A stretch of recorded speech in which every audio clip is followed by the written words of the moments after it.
AFL fantasy fans, what is worse than putting all of your fantasy love and trust into one basket? It's being burned by the one that you trusted most. You might think, what is this guy talking about? Well, I'm talking about Rory Laird and how he has burned the entire AFL fantasy world in round 12.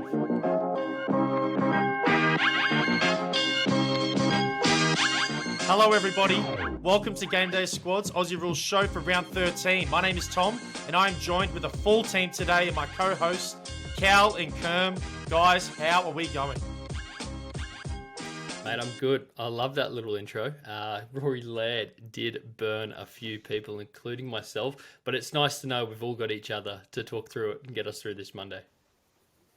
It is a safe space, and that is the best part about the Game Day Squad Aussie Rule show. And there were a lot of midfielders that burnt us. I'm sure we'll talk about it later on in the show. Keen to get stuck into it. Yes, absolutely. Today, what we're going to be doing is looking at a player's performance from a fantasy perspective and other fantasy breakdowns to help you all get game day ready. So let's get right into it and let's talk some footy.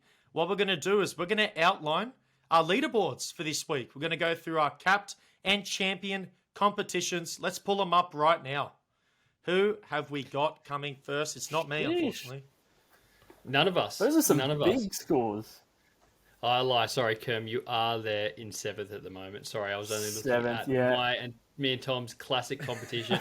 Once again, Tom and I have missed out on the top 10. It's been a while since we've been there, mate. It has been a long time. But, Kerm, good to see you up and around the way you should be. Trying to hold us down. I'm really impressed with these scores considering that was the first buy round of the year. 3,200 in the champion competition you can see there from Serenity now. That is a big score with some big players missing this week. Absolutely. Rochelle's rookies took it out as well in the Classic, and we got Serenity now taking it out in our champion comp. You two, congratulations. You were the best of the bunch this week, and everyone else on the leaderboard, shout out as well. You will be getting your prizes very, very shortly. But Callum, I agree, mate. We need to get on this leaderboard. I'm sick of not seeing my name on there. Yeah, we are. But there's only one thing worse than me not being on the leaderboard, and that's me not being on the leaderboard and being below you. And as you can see, my team there, I thought I had a good week. I had some good people who started off well for me, but I've had compared to how we've been going, I've had a shocker. I came 43rd. You can see there. I haven't moved in my seasonal rankings. 2,416 points, I thought was a good score. It's not that far off the top, but it's those fine margins that we're all competing with at the moment. And as we'll get into, I don't think we will get into, because you've scrapped the hot seat, Tom. I wanted the hot seat for this week. I had a bunch of people I could have thrown on, but Rory Laird could be there. Dylan Moore could have been there, and then I probably have to put myself for picking Rochelle. I was 50-50. Where do I go, Rochelle, or do I go Jeremy Finlayson? And I just couldn't put Finlayson in there. I know. Tom's sitting there smiling. He knows I was on the fence about it. And as nice as it was to see Port kill the Hawks, it was tough knowing early on that I could have had him in my team. So that's my round. Big, mate, I'll tell you what, Jeremy Finlayson Island, I still own all the real estate. That's all I'm going to say, mate. You had a prime opportunity this week to mend that relationship that you two have, and you didn't capitalize. And I love to see it because I think that would have been the difference, mate. Let's go flick onto my team. It wasn't too much in it this week, 2,457 points, finishing 32nd for the round, still ranked 11th for the seasonal, but I will say I am getting so close. So I can smell it. I want to be on that top 10. Oh, I'm getting there, boys. I'm about 120 points off right now for the seasonal score, and I'm hoping next week is finally the week that I can break through because, it's been a long time coming. But this week, you're looking at my team here. I'm sure you can see a lot of golds, and I'll tell you what, I invested a lot of capital and a lot of my salary cap in a bunch of different golds this week, and I got very, very little reward for it. It was mainly because I didn't have a lot of depth, but other than Dawson and Taranto, Canelio, Laird, and Doherty all playing extremely average or below average at that. Will Day was disappointing for me. Only 83 points as a silver. I thought this is the week that if he's ever going to step up and have a big monster score, it would be this week without Sicily. But in saying that, I have been watching the Hawthorn games. Sam Mitchell's been doing a little bit of experimentation with Will Day and his role in the team, which I don't mind, but it's just not great when it's affecting his output. And lastly, in my forward line, the Sheasel-Zeeble combination. They started off really slow with little fantasy input, and they didn't finish too hot either. Yeah, I'll be looking at replacing those two for next week, I think. Was very disappointed in their results. Some roles are changing, aren't they? Like those two Kangaroos guys up forward have been some of the best pickups this year. But Aaron Hall was the one down back this week. It's almost like a carousel for fantasy coaches at the moment, trying to pick, so many fine margins. Fine margins. How do you make this choice? Because one week it's Sheasel, the other week it's Zeeble, and as you're saying, it's Hall. Like, it's a toughie, man. There's points to be had at North, but I can't get the right one at the moment. The right decision is to not include Zeeble in that list. I'll make it easy for you. That's how you do it. You pick between Sheasel and Hall, and you keep Zeeble out of it. But someone I know that you had, Tom, that I took out of my team, and I'll probably throw it to you, Kerm, as we bring up your team, because I know it was the center of Tom's team. But Zach Merritt had himself a day. And how did you go, Kerm? And what did you think about Zachy Merritt? Well, I had a pretty good week. As you said, finished 7th, as we saw on the leaderboards earlier on in the show, but 3,025 points, 200 off first. So still a bit of a big discrepancy there, but I'll take that week. First week into the buy round, I had some big names out.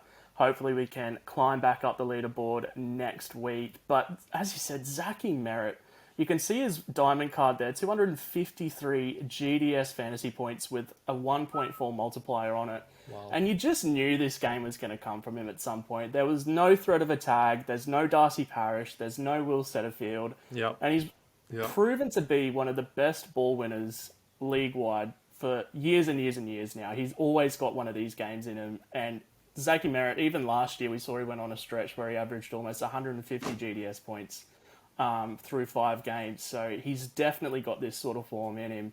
And I was so glad that I started him because, as you can see in my midfield there, with Andy Brayshaw, Clayton Oliver being out, I went with Matty Rowell and Jack Viney, who almost cost me a really, really, really low score if it wasn't for Zach Merritt. And just to top it off with a cherry, Sammy Walsh, my boy, absolutely stunk it up. And I have been pessimistic about Sammy Walsh because the role that he's been playing off half forward, Michael Voss has got a lot to answer for from the fantasy community because playing off half forward is just so risky. And I thought that this game, he had it in him. I thought it was only a matter of time before he had it. And I just was praying it wasn't this week while it was the first week of the buy round. So I've got a lot of points to make up with that midfield. Hopefully I can make a lot of changes this week. You can see Chad Warner on my bench. He's got a tasty matchup this week and playing at the SCG. Thursday Night Footy is back, thank God. Yeah, it is. Yeah, I think he'll be a straight spot for one of those 3. Otherwise, I had Will Day as well, Tom. He burnt me. It made no sense. As you say, they're experimenting now at Hawthorn, so it's going to be hard to justify playing a lot of players that aren't. James Sicily's. Mitch Lewis is looking like a really informed player as well. I know you liked him last year, Tom. So he's one to keep an eye on. But my forward line was the one that really, really dragged me over the line. You can see Tim Taranto, Cornelio, Rosie, Butters, Martin, and Jeremy Cameron all went off their heads. So if I didn't play those guys, I would have been in the gutter. I'm really glad I did. They saved me this week, and hopefully I can make up that midfield going into round 13. Yeah, fantastic week for you, mate. But I might just ask, I've been thinking about this scenario recently, but is Cogs got a permanent role in your team? I'm not sure with him and the way he's playing at the moment. I'm thinking about a replacement. Yeah, he is holding cold at the moment, and it's hard because if I had a Sheasel or a Zeeble, there's question marks there now considering what happened on the weekend, but Stephen Cornelio, his kick to handball ratio, his impact on the goals, he's playing a lot of midfield time. He ticks all the boxes, so I think it's hard for me to drop him because he does have that 140, 150 plus score in him at any given time. Very true. As you say, he is hot and cold and he can go for those low 100s and 90-point games as well. It's a fine line. It's always going to be a fine line with Stephen Cornelio. But at the back end of last year and at the start of this series, proven to be a top 6 forward. And I look for him going into the back of the season to keep that form up. Yeah, love that analysis, mate. But let's move on with the show. We got more to get into, and what we're going to do is send it over to our pack of the week. Kerr, mate, this is yours. Take her away this week.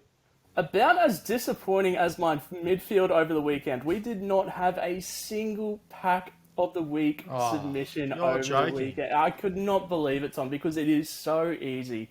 All you need to do is take a screenshot of your pack openings, go to our Discord under the AFL channel, and you can see a sub-channel there called Pack Openings. That's where I pick the winners for the pack of the week on the show.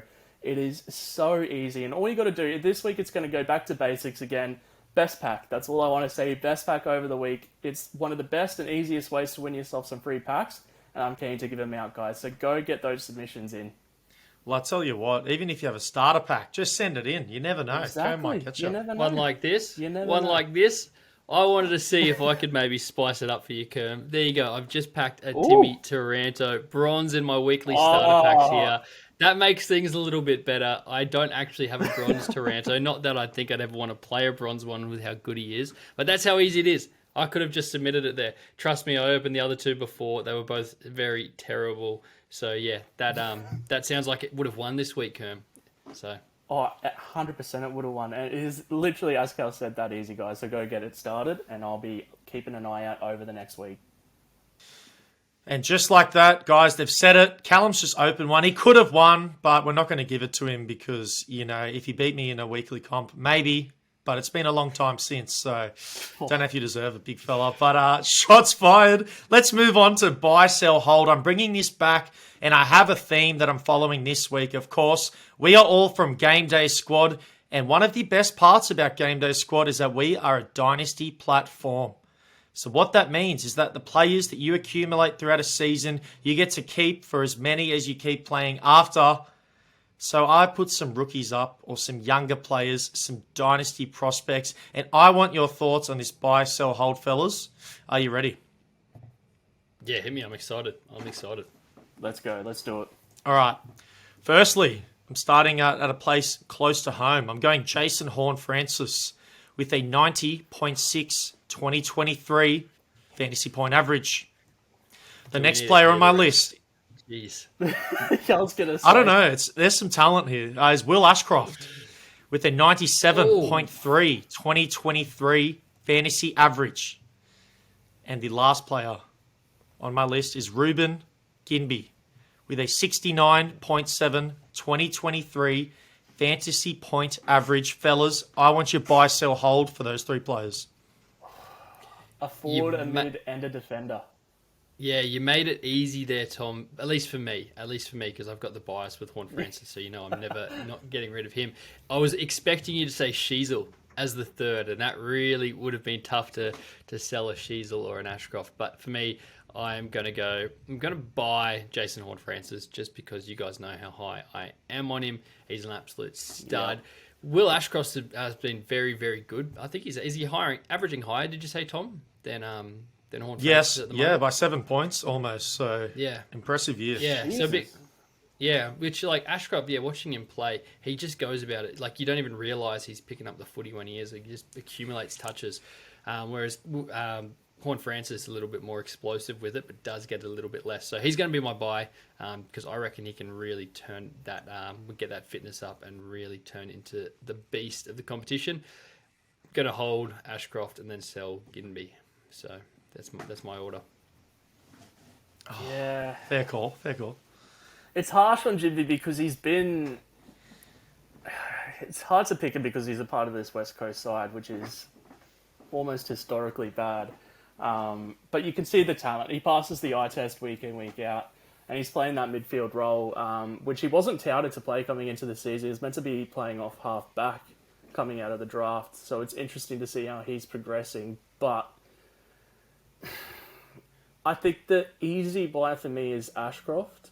I think it's easy to see that he's the heir of the throne at Brisbane. Lachie Neale, no matter how good he's been for the Brisbane Lions and Freo when he played there, Lachie Neale's now 30 years old, and we can start to see little inconsistencies creeping into his game, little dips in form that we haven't seen in the past. So I think Will Ashcroft is... Yeah, I haven't even looked at him. Yeah. good time Which this to time last year would have potentially been put less some than cards up on the market. Yeah, see if Yep. someone wants to grab them. But So yeah, I think it is the best bet to buy Ashcroft in this little crop of players. In saying that, I think I'm gonna hold Jason Horne-Francis, mostly because I'm intrigued more than this is more of an intrigue thing more than an intellectual thing. He has shown glimpses. We saw in the preseason games how good and damaging he can be out of the midfield, and the more he works into that, the more fitness he gets. I like him under Ken Hinkley, no matter what any Port Adelaide fan says about Ken Hinkley.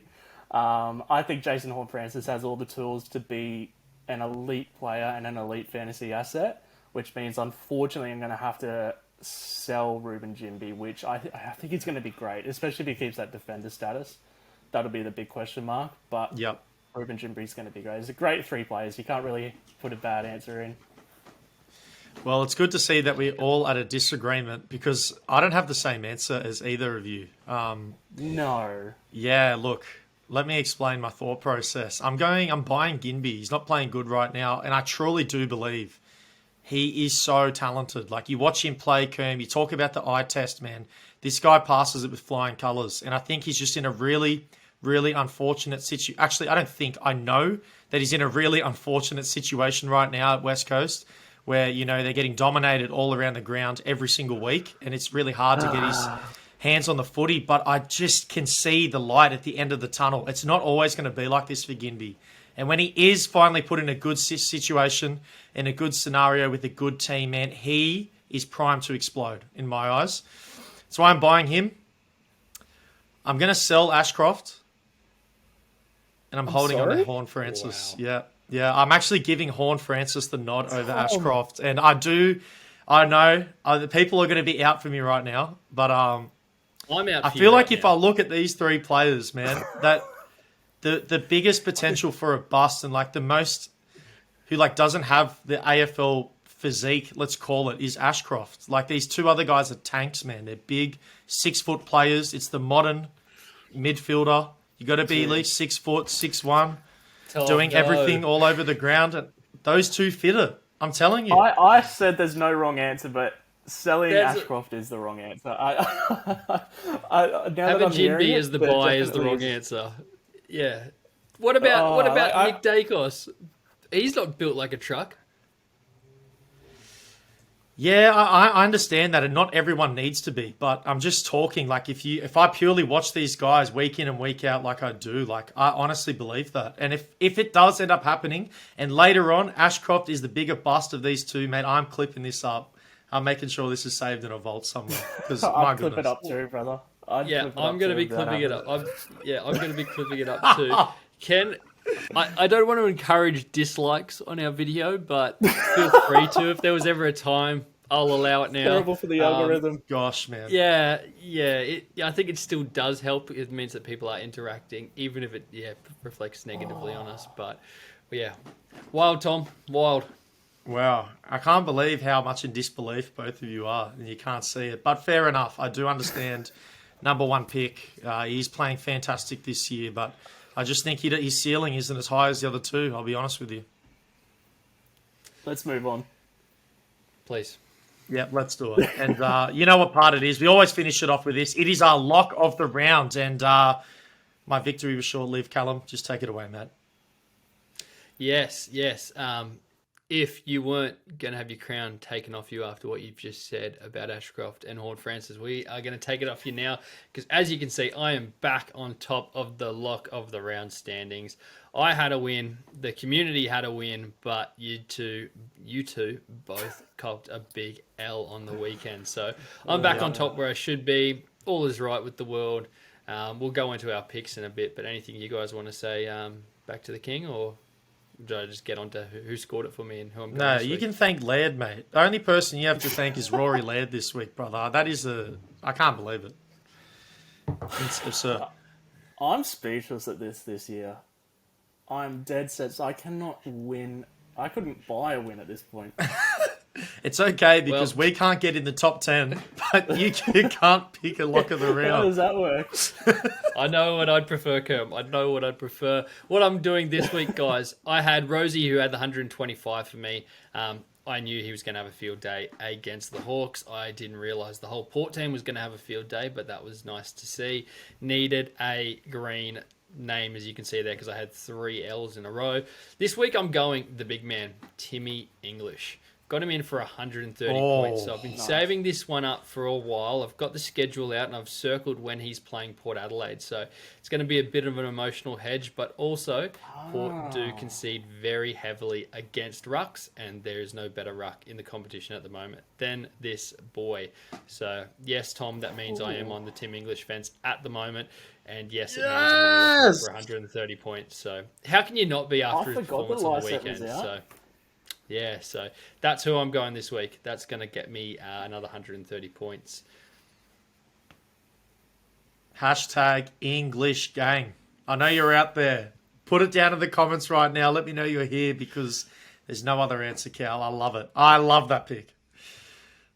So you mentioned it before, Tom. Laird let you down. Now, you've been super secretive. You actually haven't put into the slides that we can see them here who you're going to be picking for this week. Now, as we'll bring it up now, everyone else will be able to see it. But who are you going with trying to get back on top? Yeah, there's been some scrutiny recently. People, throwing shots out about some of my picks and then coincidentally copying them the week after. So I've made sure to keep this one tight to me. And it's funny, I've actually gone the same game as you, Callum. So we're going to be watching this game very closely. But I'm with your boys, and it's someone that I'm looking, and he might be the most informed player right now. I know it's hard to say that. I said the other week it was Goulden, but it could be Zach Butters, in all honesty. This guy, man, he has been on fire. I'm locking him in for 127 fantasy points this week. The Bulldogs give up the 5th most points, fantasy points to midfielders, so it is quite a favourable matchup. And lastly, I just want to ask you both something. Do you know the last time Zach Butters finished with under 127 fantasy points this season? Oh, he started the season a little underdone. Yeah. I'll tell you, it's round 7, fellas. He is on fire, man. Get him in your lineups. Best player in South Australia right now, I think. He's got the naming rights of my team. Yeah, naming rights of my team. What are you talking about? Get him in my team. Jeez, the squad. Come on, Tom. Come on. I know I haven't been on the leaderboard showing off my name for a while, but come on. Oh, too right, mate. You are too right. But Kerm, why don't you wrap it up, mate? I'm putting out some good vibes out there, mate. Some good energy. This is your week this week, big fella. Oh, dude, I need everything that can be thrown my way. Last week, I had a late change to Matty Rowell, who I thought was going to towel him up at Darwin again. And he didn't. Plain and simple. I had him for 120. He didn't hit it. I stay in the red, and I am desperate for some green. Oh, yeah. So apparently the grass wasn't tasting too nice. So no, exactly. I think it's a little bit different up there. So hopefully we can get him too back dewy home. And, this time of year. Too moist. Exactly. Different climates, etc., etc. There's a lot that goes into it. We can ask a great man one day. But Tom's gone for the best player in South Australia, and I've gone for about maybe the 5th or 6th best player in Western Australia, maybe.